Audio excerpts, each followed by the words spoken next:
रामकृष्ण हरी. महाराष्ट्र ही साधू संतांची भूमी आहे.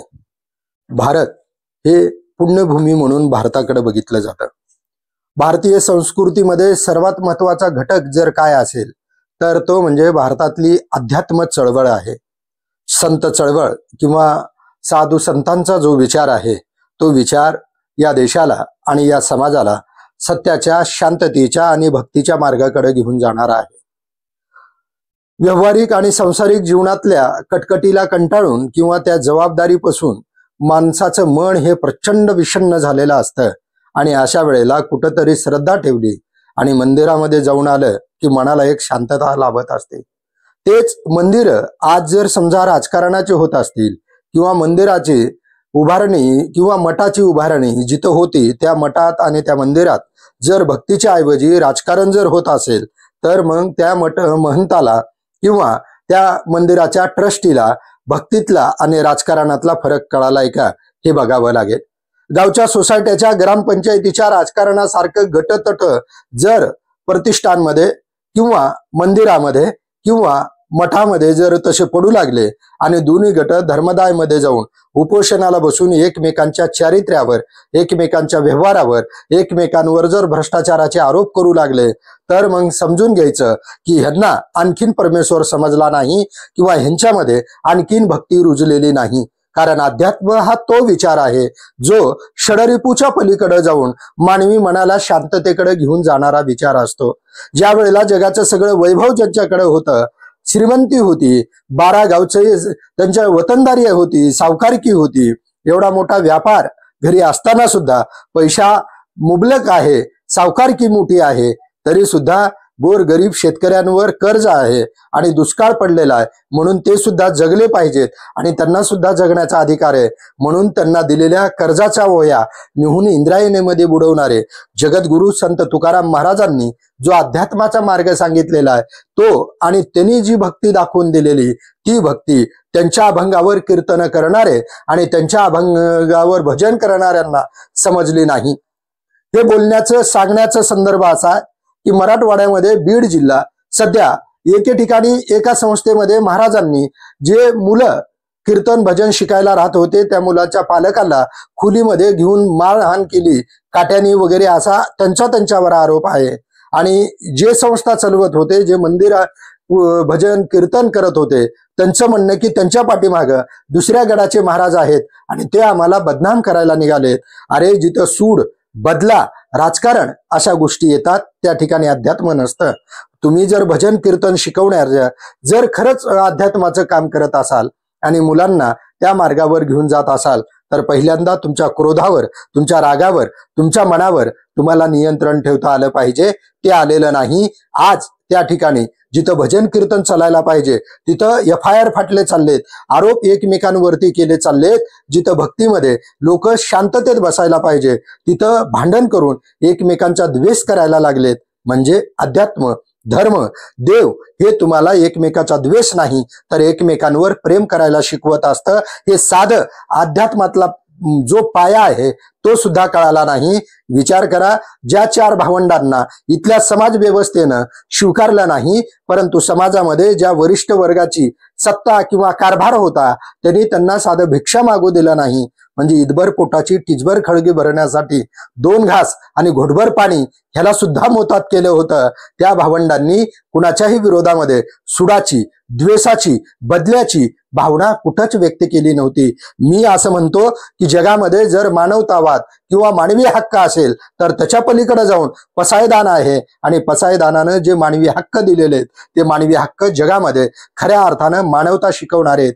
त्या ज्ञानेश्वर माऊलीचे फोटो लावून त्या ज्ञानेश्वराची ज्ञानेश्वरी किंवा ज्ञानेश्वर महाराजांचा हरिपाठ म्हणून जर समजा तुम्हाला वाटत असेल की तुम्हाला भक्ती कळाली, देव कळाला, माऊली कळाले, जगद्गुरु कळाले तर नाही. मुक्ताबाई जसं म्हणाली होती की चांगदेवाला जसं वयाचा आणि आपल्या स्वतःचा ज्ञानाचा अभिमान झाला आणि त्यांनी पत्र लिहिलं या भावंडाला, त्या पत्रामध्ये त्यांना एवढं कळालं नाही काय लिहावं. चिरंजीव लिहावं तर ते ज्ञानानं मोठे, आशीर्वाद लिहावं तर आपण मोठे त्यांचं ज्ञान मान्य करावं लागतं. मग ह्या दोन्हीमध्ये गोंधळलेला चांगदेव काय लिहायचं ह्यातच गोंधळ घातला आणि बघू म्हणून कोरपत्र तसंच पाठवून दिलं आणि ते कोरं पत्र आल्यानंतर ज्ञानदेवांनी निवृत्तीनाथांनी बघितलं, ज्ञानदेवाकडे दिलं, ज्ञानदेवांनी बघितलं आणि ते म्हणले निवृत्तीनाथांना वाचता आलं नाही, म्हणून त्यांनी ते पत्र सोपानाकडे दिलं. सोपानांनी ते मुक्ताबाईकडे दिलं आणि मुक्ताईनं ते वाचली आणि तोंडातून शब्द निघाले की चांगा कोरा ती कोराच राहिला. आज अध्यात्मामध्ये मठ, मंदिर, देवस्थान आज होत आहेत, मोठमोठे सप्ते होत आहेत. बीड म्हटलं की बंकट स्वामी यांच्या पदस्पर्शाने पावन झालेली ती भूमी आहे.